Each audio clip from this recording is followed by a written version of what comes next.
On our list of projects, we have cleaning this trailer up, getting some paint on it. You see him knocking the rust off of it. Gonna pretty much repaint everything that's got, like the front there. Oh, this is tore up from the salt. Fenders, kind of hard because it's diamond plate, getting the rust off in there. Pretty much anything where anything slung back. Back of these, anything that just pretty much needs paint on it to try to keep this thing nice. Well, it's another week, start of a brand new week, and I'd be lying if I said everything was going great, but god dang am I getting my butt kicked. It just seems like it's one thing after another recently. It's like I'm usually a pretty positive person. Like something happens, I'll cuss about it for a minute, and then I'm like, what do I got to do to fix this? But here recently, it's like, god dang, so what did I do to have this series of bad luck? So just all business related stuff, just still dealing with the same old crap from just having people leased onto me. Man, it's one thing after another. I mean, I'll talk about it maybe once I figure out the gist of everything. Like I said, it's early Monday morning, so I've got to make some phone calls later on or today and figure some things out. But I'm actually doing something a little different today. I've got just my small trailer behind me. Little bumper pull trailer. I'm headed down to Jacksonville, North Carolina to pick up a John Deere Gator. My father-in-law is always on the hunt for good deals, and he found one that they say needs some work, but I mean, even if it needs a new motor, it's a diesel Gator, newer one. Even if it does need a new motor, the price you got it for is well worth it. So I'm headed down there to pick that up for him. It looks like it's at a water treatment facility. It was sold on GovPlanet. So we were gonna get it moved up, but I was like, he doesn't really want it to be started. So I guess the story is, at one point they had water in their diesel on site, so it must have run, and then when they figured out that everything was having issues, it like must have shut off or something. So it's been sitting for a while, which means everything's kind of drained to the bottom, like all the oil and then all the fuel. So this is kind of going to be one of those, like, don't try to start it, don't attempt to start it. And okay, come over into my lane about 40 feet in front of me. That's fine too. This van just swerving all over the place. Anyway, so I was like, man, I don't really want to risk somebody attempting to start this thing. So I was like, I'll just go get it myself. So it's like 6 hours from the house. We'll go down, we'll get it picked up, we'll start making our way home. We've got some other things to do. We'll be putting this small trailer to work a little bit this week. Just to save me on fuel, because I really don't need the big trailer. A bunch of small stuff to move. Like, I gotta get this Gator back, and then tomorrow I'm headed out to Philadelphia to well, I guess it's like a shipping warehouse. There was a Chinese mini skid loader that came over in a container, obviously, as they do. And I'm talking like the ton or ton and a half, so you're talking 2,000 to 3,000 pounds. And I've got to pick that up. It's crated, so it's either a metal crate that will just cut, or it's just wood that will just disassemble. And that's going up to New York, Glens Falls, New York, somewhere up above Albany, I think, like Saratoga. area, pretty short. So if you guys remember all that equipment I delivered, I had that full 44-foot load of attachments. Well, that guy's a dealer for these Chinese mini skids, and somehow one was sold direct to a customer, and this lady like bought it for her boyfriend or husband or something, and they've been having a fiasco of trying to get it delivered because they had people that wanted to pick it up in a box truck, and nobody wants to do the little bit of extra work as far as like uncrating it and then being able to drive it off the trailer. So originally he called me, the dealer was like, would you be interested? I was like, honestly, not really, because I was told it was in New York, like in New York, and then I was told it was in New Jersey. Well, it was. It came into Jersey, and the company took it to their warehouse in Philadelphia because it's cheaper to store stuff at their warehouse, I guess, because of just the area. And I was like, I don't know, man. And he gave me a price originally, which is a lot lower than what I was told it was potentially going to be. So the broker was keeping about half the money. And I was like, nah, I'm not really interested. He came up another $100. I was like, not really interested. You know, just kind of blew it off. I was like, yeah, I'm not gonna do extra work. Like the rate per mile would have been like $250 or so. But you got to think, I got to go into Philadelphia, and then it's only like a 300 and some odd mile trip. It's like it's just not much there for me.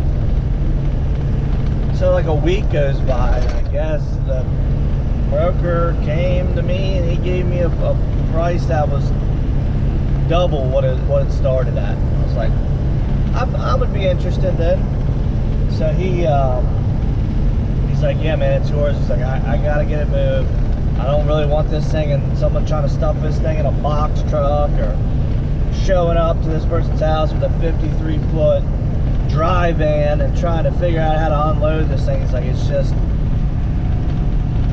at a warehouse. They'll set it on with a forklift, strap it, chain it, whatever you want to do, and go deliver it to them. I said, for that price, I'll do it. I'll do it for that. So I'm going to come back tomorrow and pick that up in Philadelphia. Try to be there sometime in the morning, and then take it up to the customer. We'll uncrate it. Apparently the boyfriend or something must be in construction or something, so I was like, is there gonna be anybody there to help, like any type of help? They're like, yeah, he'll be there, and you know, he said don't worry about bringing any tools, he's got everything. You know, if we gotta cut it out of a metal crate or disassemble it or cut it with a sawzall or something, it's like, just, he's got it. I was like, okay, that saves me from packing up all my stuff. So I'm gonna get that tomorrow, and then I'm gonna, while I'm up in New York, I think I'm gonna do a couple things for the guy I know who's the equipment dealer. He's got some attachments he got from auction. But what I'm getting at is it's all small stuff. Like the attachments maybe will take up like 10 or 15 feet, less than 3,000 pounds. Skid loader takes up probably 5 feet because they're so small. And it's 2,000 pounds. It's like, man, if I could save money on fuel, money on wear and tear on my equipment, why not just take the small trailer? So, and it works out perfectly because my trailer, my big trailer being a low pro, it's pretty easy to unload stuff. But if I had to use like ramps for like just a regular deck over gooseneck and unload that mini skid, I'd be a little scared because there's just not much footprint there because of how small they are if you're coming down something steep. So I was like, man, I'm just gonna make it as easy as possible on me. So we're in Virginia now, and like I said, we're going to Jacksonville, North Carolina. Oh, I'm hoping the pickup goes smooth. My father-in-law's been talking to this guy for a week and a half now about picking it up. So everything should be smooth. He knows I'm gonna be there today, and thankfully it's not like not an actual government location like a military base or anything, so I should be in and out pretty quickly. You could say I'm glad I didn't wash the truck this weekend. Gonna be a dusty mess coming out of here. We'll have about a half mile to go on this sand / stone road / dirt. I didn't really realize they had another location. I had the wrong address and they're close to each other, but it's not sitting at their main facility, which I passed. It's out here somewhere. He's got people out here working, so he said they'd be around. I couldn't live on a stone dirt road like this, so I like my vehicles clean, but definitely keeps people from coming out here. Well, we made it. She just needs a little TLC. A little dirty. It's been sitting. It is dusty, and they said it gets real muddy back here. The water plant uses this to like spread treated water or spread whatever. But this is a new farm toy. Interested to see what it really ends up needing, because like I said, I think they said they had water or got bad diesel, and they said they had somebody look at it, but the diesel mechanic, they said, looked at it, couldn't figure it out, which is a little weird. It's only like a little 3-cylinder Yanmar, I think he's having them. Pretty common in just about everything, like small excavators and things like that, diesel lawnmowers. Like it's probably about the same engine that the Kubota has at the farm, the diesel lawnmower. So I'm gonna pop in here real quick while I'm editing this and give you a little update on that Gator. They drained the tank, did an oil change, put a fuel filter on it, and just kind of, there was a lot of stuff that was like taken apart that they all put back together, and went to start it and it fired right up. And they're, I don't know if you can hear, they're probably out riding it now. I think they said they put an hour on it the other day, and then with no issues. What else was I gonna say? Oh, so when we got there, they didn't have the battery hooked up or anything, and I didn't want to start it because I didn't know if it was like electric fuel, or I didn't want to put power to it because I didn't know if it was an electric fuel pump, if the pump would come on and then disperse, if there was like metal or whatever, it was the issue. And when we got back that night, I got back at like 9:30 or something, and my father-in-law came down, and we put power to it. It had 111 hours on it, and 400 miles is all that machine had. And that's all they did was service it, put fresh fuel in it, and new fuel filter, and it runs just fine. So you don't get that all the time from an auction like that, but when dealing with like government and stuff, when they have an issue with something, they'd rather just write it off and get a new one and just move on. Well, we're here to pick up this Chinese mini excavator and bringing it out of the warehouse here. Probably gonna set, I was trying to wait to see how big the crate was. Just gonna probably set it, it's only 2,000 and some odd pounds, so I'm gonna move my spare tire here, and we'll probably just set it in this general area up front, because it'd be a little easier to tie down. It would be between the fenders, and probably a little easier to get. I think we're gonna have to uncrate it when we get there, and then I'm gonna have to drive it off, which is no big deal. I'll figure it out. Well, there's your Chinese mini skid or mini excavator. That's how she comes. We had to put these boards under it to slide it on, so I don't know if it's gonna come out. I may have to just cut that.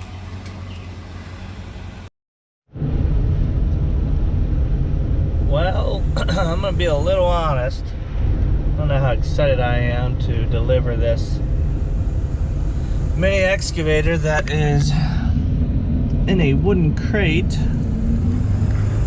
off the boat from China to a residence. But they say there'll be help, so we'll see when we get there. I'm not excited because it's 94 degrees outside in upstate New York, so it is hot. So it's supposed to be pretty brutal this week, and I'm about a mile away from their house. And one reason I'm not excited, it's looking a little like, I don't know what my parking situation's gonna be at a place like this, but hopefully we get off these main streets and maybe back into a neighborhood or something. Because from Google, when I Googled the address, it didn't look like a driveway or a lane or anything off the road was gonna be an option. But if it's like this, you can see how these houses are, but the road is, you know, probably 4 lanes wide, so I could park on the one side and be out of the way to get this thing taken out of the crate. The crate's not very well put together, as you can assume coming from China. It's just like nailed together. It doesn't even look like there's any screws. They just have these little like angle brackets, L brackets around the edges, and it's like the thinnest plywood in the world, so I don't think it's gonna be that difficult. But I just I've got about an hour of like to be on track to my next place, because I'm going to one of my customers is, you know, becoming a friend. He's got some work for me tomorrow, so we're gonna go to his place, load up a piece of equipment for the morning, and then him and I are gonna go to dinner, and I'm gonna come back and stay in the truck at his farm. I don't have to worry about being at the truck stop or anything, so it'll be nice and quiet. And then I gotta roll out in the morning to go drop that piece off from him to a customer of his, and then pick up from an auction for him and come back and then roll. And then pick up another piece of equipment from him and take down to Virginia on my way back. So he's keeping me pretty loaded, and it's all cash deal, so it's nice. I'm not having to chase money or chase brokers or wait on checks, because that's one of my least favorite things to do. You got some of these customers that, you know, sometimes, like, depending on when they mail it out, like, you'll have it within 3 to 5 days. It's just sometimes it seems like it's 10 to 14 days. And like, I had a customer who forgot about me. So let's see where this house is, and the road looks good, so we'll have room on the road. 17 is going to be on our right hand side, so I've got room to unload on the road here. Well, we made it. Getting the straps off here now. Backed in all the way off the road. Back to this really nice garage. There's a lady here, I guess she's the owner. She's headed to get gas for this thing, because I'm sure they don't ship it with any. I didn't think about that till we were starting to unload, and I don't really have any help, so I'm gonna try to make as quick work of this as I can, and get this done so I can get moving. Woo. Well, 95 degrees and having to uncrate that myself. I will give the lady credit. She was I don't know, maybe in her 40s or something. I don't know. She's a runner. She was like paper thin, and she ran and got gas, and then came back and she helped me as best as she could. And then pretty much just told me to throw the wood off the side for the crate, and as long as I could get out, she was going to clean it up. And she tipped me very well, so she didn't have to, and she did. So I don't know what the whole story about, whether if the broker was just telling me there was going to be help there, or he thought there was actually going to be help there, because the broker had sent the guy who gave him my information, sent him a text and was like, Jason came in clutch with this just tell me it was delivered, and I guess they're paying, like, they gotta pay warehousing fees, and like I guess it just gets expensive when you bring stuff like that from overseas and you can't get it delivered. Now their problem was they had a bunch of people that wanted to put it in like a box truck or stuff like that, and they were worried about how they were going to get it out safely. And I really just, once I kind of learned the controls on it, I just kind of slowly backed it off the back of the trailer with the boom down, and it was fine. They're a little, it fired right up, which I was really surprised. It fired right up, choked it a little bit, fired right up, but it doesn't have a very big footprint because the tracks are only probably, I don't know, 3 foot long. So your teetering point is there's not much. So it was a little sketchy, and they're real touchy. I don't know how I would like to run something like that.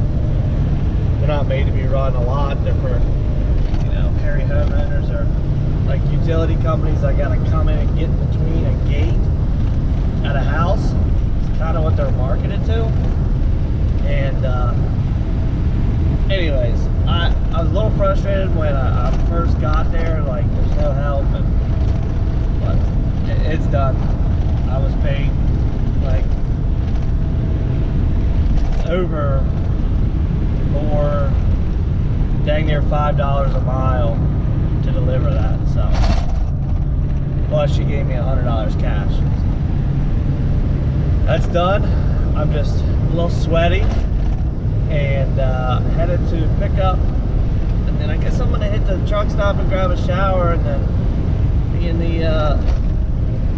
the guy who set all that up, and then the guy I'm running some other stuff for, Sam and I are gonna go to dinner, and he said he's buying, so there's a place that has steak and cold beer.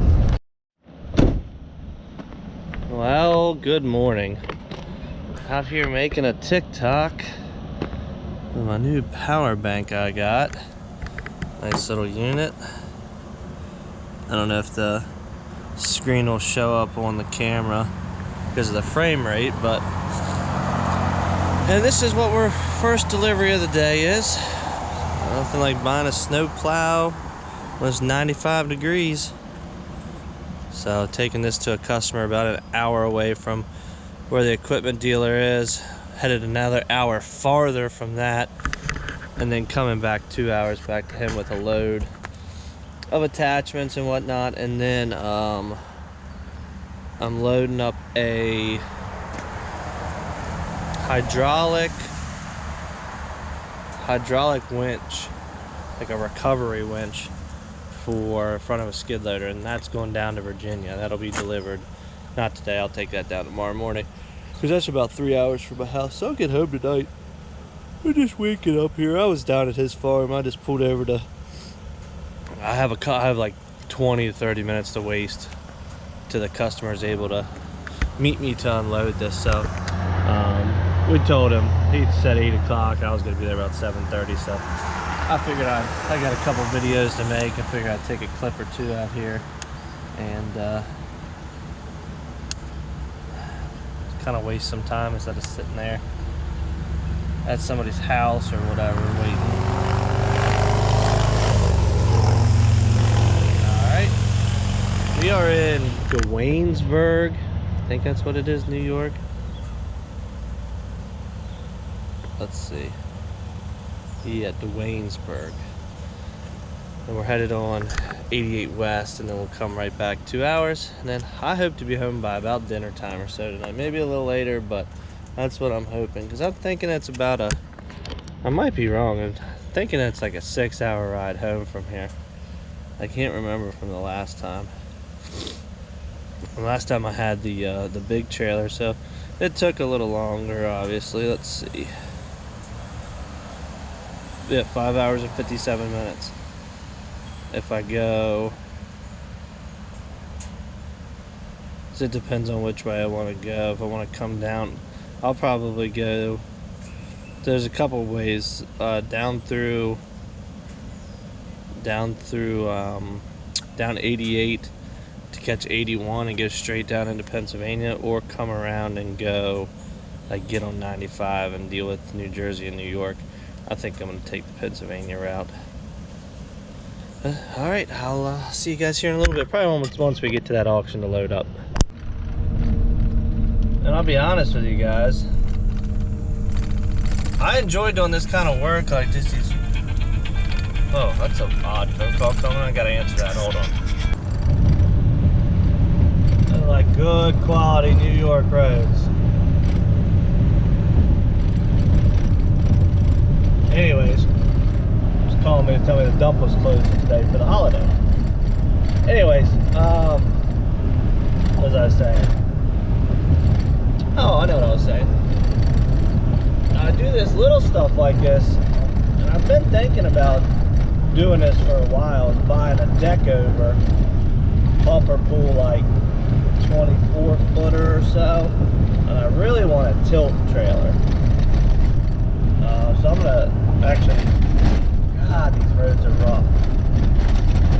I'm actually gonna get on Facebook Marketplace and see if I can't find a used one, or maybe even one that's like used that needs work. I can get a good deal on, because you know, just putting stuff on it off a skid loader off the side is easy, and most of it's small enough I could take the fenders off on this. But if I didn't have to, and it was 102 wide, it'd be a nice trailer to have. I'd hauled that one of my buddies. I don't know, it's been I think a year now since we did that trip where I went, took just my truck all the way to Ohio, met him and another driver with two 44-foot gooseneck loads in his small, I think his is like 20, maybe 20, no, maybe his is 24. He had a small bumper pool trailer that they just had miscellaneous stuff that they were moving, and they didn't want to drag their big goosenecks around all the time. So I ran all the way out there, grabbed that small trailer. We went to Vermont. I think we did it on like a Sunday, and then got there for Monday. And then I just backed that small bumper pool on his 44 foot, and they deadheaded home. Some of that power company stuff. So if anybody has one or knows of one, I'm not really looking to buy brand new, so I've already got two brand new trailers, and for something that's gonna sit around, you know, a good bit, I don't want something brand new. And then what I would do with this small trailer is probably try to rent it out, you know, daily for people moving broke down cars and stuff, so they can have a winch and all that. And I mean, this trailer's made its money 100 times over. They paid $2,000 for it. But anyways, if you know of one, let me know, or have one, or see one on Facebook. Like, I'm in Maryland now, but I'm willing to travel a couple 100 miles if I find the right deal. But with that being said, I am about an hour or so from the next auction. I've got pretty much a trailer full of just attachments to put on and take back, and then I'll get loaded up, and then I'll be with the hydraulic winch, and I'll be able to roll home. Well, we got our invoice and paid for. This guy right here and this white Volvo, he ain't gonna have a good day. He was here to pick up, and I guess they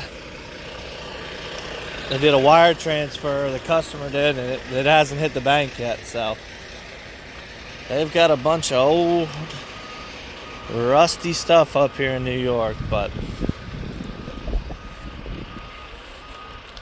like, look at this car. It's probably it's 2011. That BMW's a 07. This rust takes over everything up here. But I'm good. I just got to pull across this gate over here, and they're gonna get me loaded up. Since I didn't get a chance to show you guys yesterday what was in that crate, it was one of these. Little gas powered Chinese mini skids. Didn't have the roof on it. She's got to put that on, but that is exactly what was in that crate. Just got to put the fender back on, This is what a full load of skid loader attachments looks like. So we get these dropped off. Like I said before, once I drop all these off, the guy that I'm dropping these off to is putting one more back on here that's headed to Virginia. That means I get to go home today.